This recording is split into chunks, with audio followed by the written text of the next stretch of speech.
Picture Rome. Not the Rome of ruins and tourists. The Rome of 29 AD. A city of 1 million people. The largest city on earth. A city of marble temples and open sewers, of senators in white togas and slaves in iron chains. A city where a man's word was law, his family his property, and women, even aristocratic women, existed, in the eyes of Rome's legal system, as permanent dependents. They could not vote. They could not hold office. They could not command armies.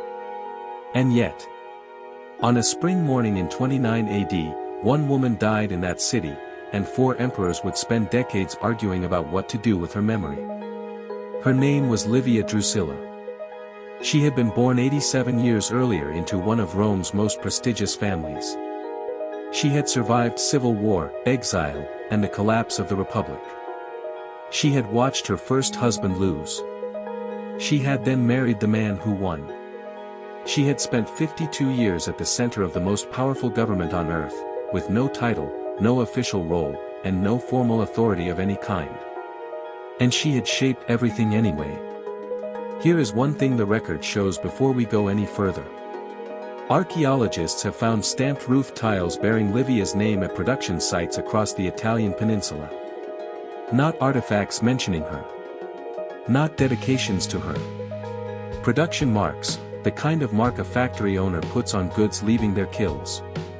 Livia Drusilla owned the brickworks. She ran the supply chain. She controlled the infrastructure that built the empire's buildings while her husband ruled the empire itself. That is one document. There are many more. Here is what the full record actually shows, not what Tacitus wrote, not what Robert Graves imagined, not what television dramatized. What the coins say. What the property records show. What the correspondence proves. What history buried, and why. Rome in 59 BC was a republic in name and a battlefield in practice.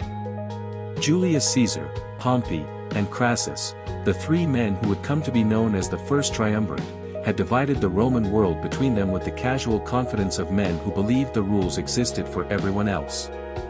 The Senate still met. Elections still happened.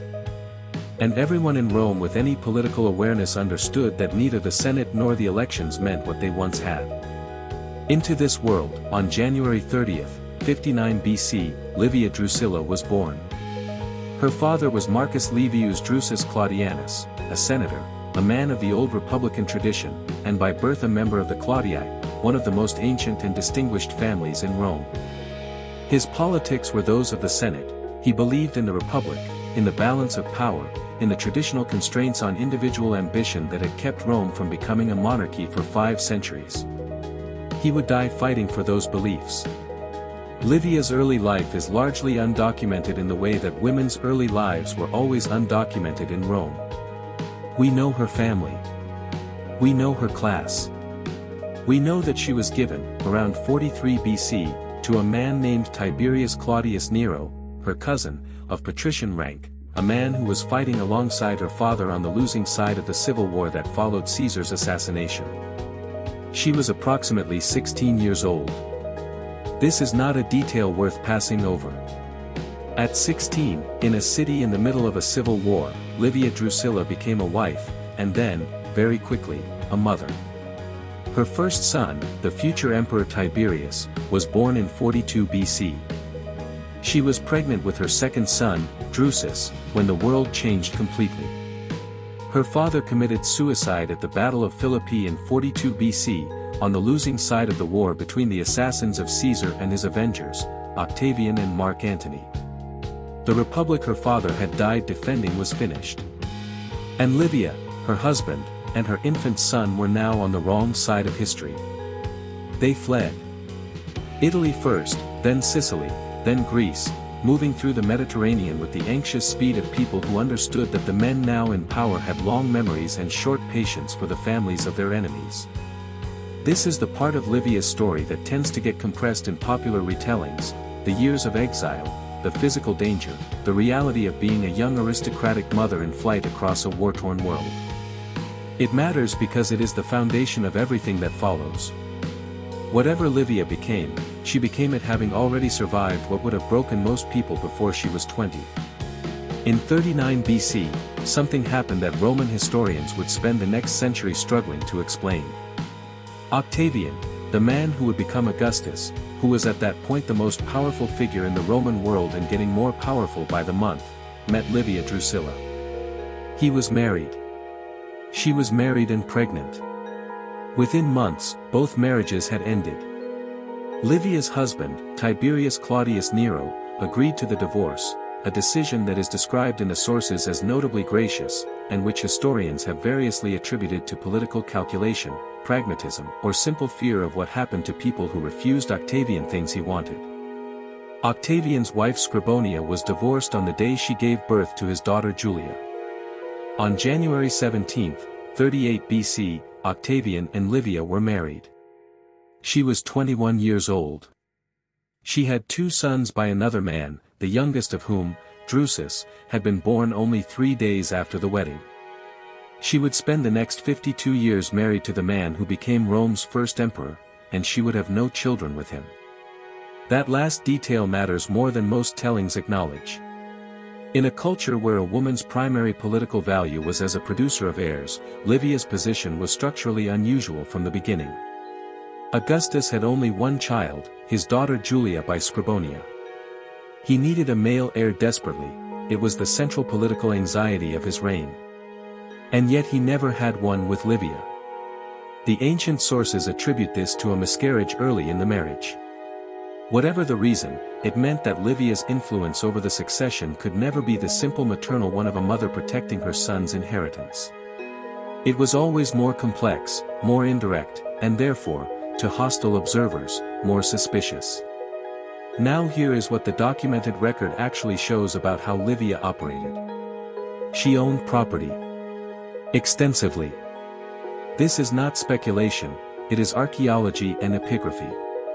Stamped roof tiles bearing her name have been found across the Italian peninsula, indicating ownership of the kilns that produced them. She controlled estates in Gaul and Judea. She managed a substantial economic network that was, by any reasonable measure, independent of Augustus's holdings. In the Roman world, property was not passive, it was political. It generated income, created obligations, built networks of dependence. Livia's documented property holdings alone mark her as a significant political actor regardless of anything else she did. She interceded. Again, this is documented. Augustus himself, in his letters preserved and cited by later historians, acknowledged that he listened to her counsel. The historian Suetonius records that Augustus kept a notebook of important things Livia said to him that he wished to remember. Delegations from across the empire, from cities, from provincial officials, from suppliants who needed imperial favor, addressed petitions to Livia directly. Some of those petitions survive. They are not addressed to the wife of the emperor. They are addressed to Livia as a power in her own right. She was honored publicly in ways that had no precedent for a Roman woman. She received the right to manage her own financial affairs without a male guardian, the legal designation of sui juris, a status almost unheard of for Roman women of any class.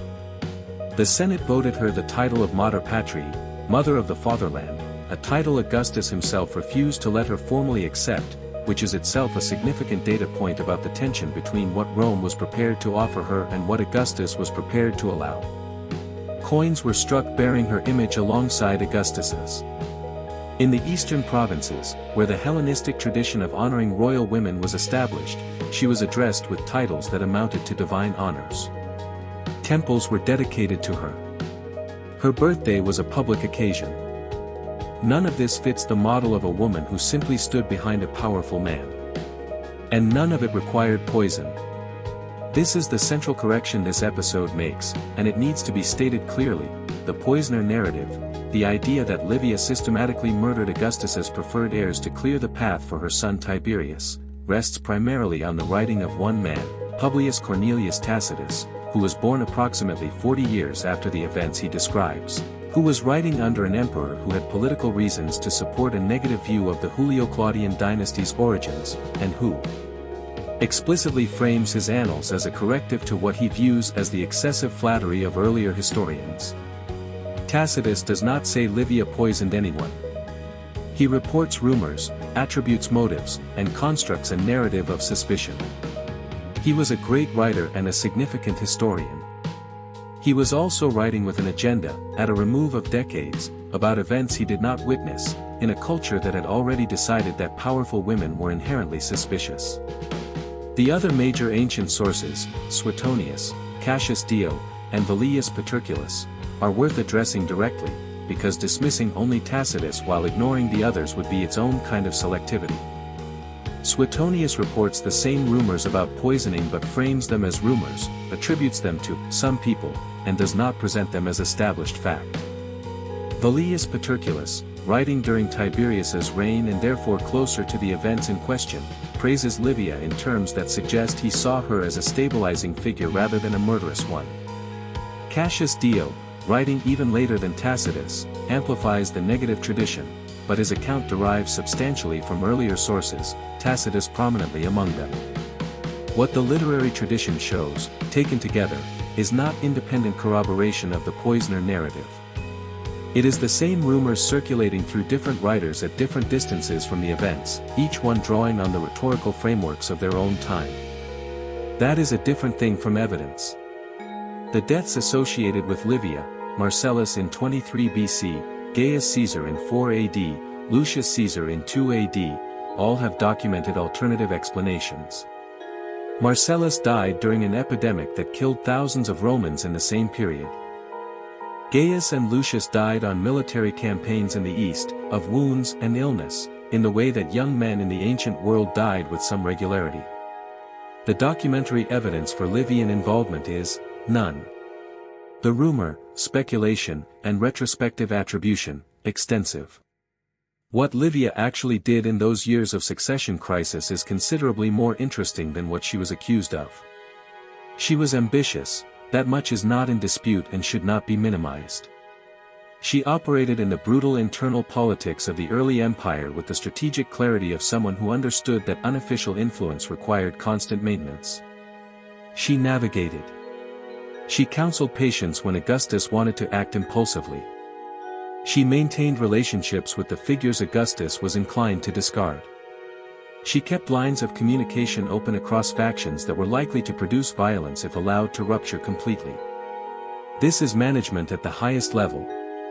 It does not fit on a coin as well as poison does. On August 19, 14 AD, Augustus died at Nola, in the arms, according to Suetonius, of Livia. His last words to her, as recorded, "Live mindful of our marriage, Livia, and farewell." He had ruled for 41 years.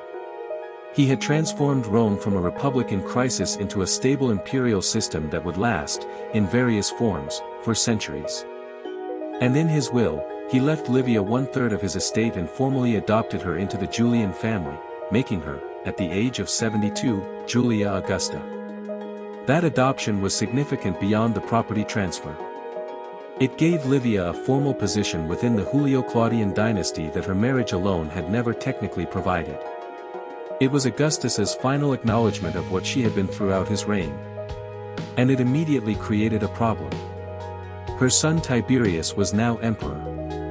He was 55 years old, experienced in military command, deeply intelligent, and profoundly uncomfortable with what his mother represented.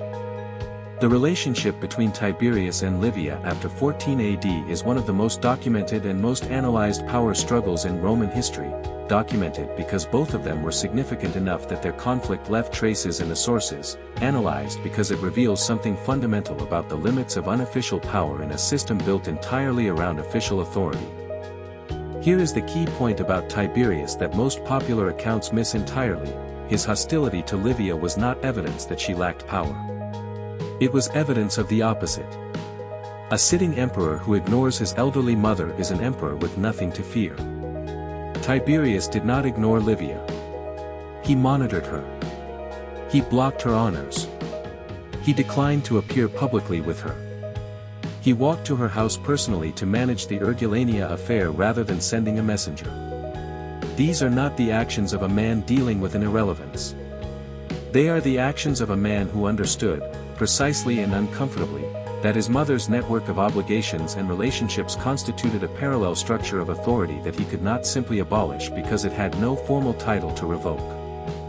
Foreign delegations still arrived at her door after Augustus's death.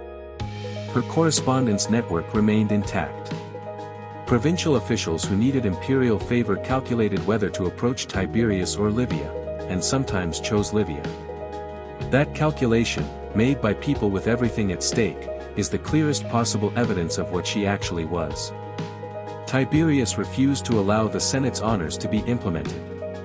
The title Mater Patriae was blocked. Public dedications were restricted. He declined to be seen in public with her at official functions more than occasionally. The ancient sources, Tacitus, Suetonius, Cassius Dio, all record a relationship of deep mutual tension, though they disagree on the details and the blame. What is clear from the record is this: Livia continued to exercise influence after Augustus's death. She intervened in at least one documented case, the case of Urgulania, a close friend of Livia's who refused to appear before the Senate for legal proceedings, apparently calculating that Livia's protection was sufficient to override the Senate's authority. Tiberius, when the Senate complained, walked to Livia's house to discuss the matter rather than simply ordering Urgulania to comply. The senator pursuing the case, following Tiberius, waited outside Livia's door while the emperor negotiated with his mother. Urgulania was eventually required to pay a fine. She was not required to appear. This is a minor incident. It is also a perfect illustration of how power actually worked around Livia, not through titles, not through formal authority, but through the accumulated weight of relationships, obligations, and the simple fact that even a sitting emperor calculated the cost of overruling her before doing so. Livia died in 29 AD. She was 86 or 87 years old. Tiberius did not attend her funeral. He did not implement the honors the Senate voted her. He blocked her deification. He also refused the request in her will that he settle certain bequests, a refusal that Suetonius records as one of the less dignified moments of his reign. The woman who had spent 52 years at the center of Roman power died with her son on the throne, her honors suspended, her legacy already being written by men who had decided what she was before they picked up their pens. 13 years after Livia's death, her grandson Claudius became emperor. One of his first acts was to deify her, to grant her the divine status that Augustus had gestured toward in his will and Tiberius had blocked for 13 years. She became Diva Augusta. Her image was placed in temples. Priests were appointed to her cult. The honors that had been denied her in life were granted to her memory. Claudius also completed the bequests in her will that Tiberius had refused to honor. These are documented facts, not interpretation. They matter because they tell you something about what people who actually knew Livia, who had grown up in her household, who had watched her operate, understood about what she had been. Claudius was not a sentimentalist. He was a scholar and a politician. His deification of Livia was a political act, and political acts reflect political calculations. He judged that associating the new Claudian branch of the dynasty with Livia's memory was worth doing. Tacitus, writing roughly a generation after Claudius, constructed the counter-narrative. His Livia is Ulix's muliebri ingenio, Ulysses in female form. A schemer. A poisoner. The hidden hand behind every unexplained death of Augustus's reign. His prose is brilliant and his Livia is one of the most vivid characters in ancient literature. She is also, the evidence suggests, substantially his construction, built from rumors that circulated in Rome, shaped by his political context, and calcified into literary fact by the power of his prose. The property records do not show a poisoner. They show an administrator. The correspondence network does not show manipulation. It shows management.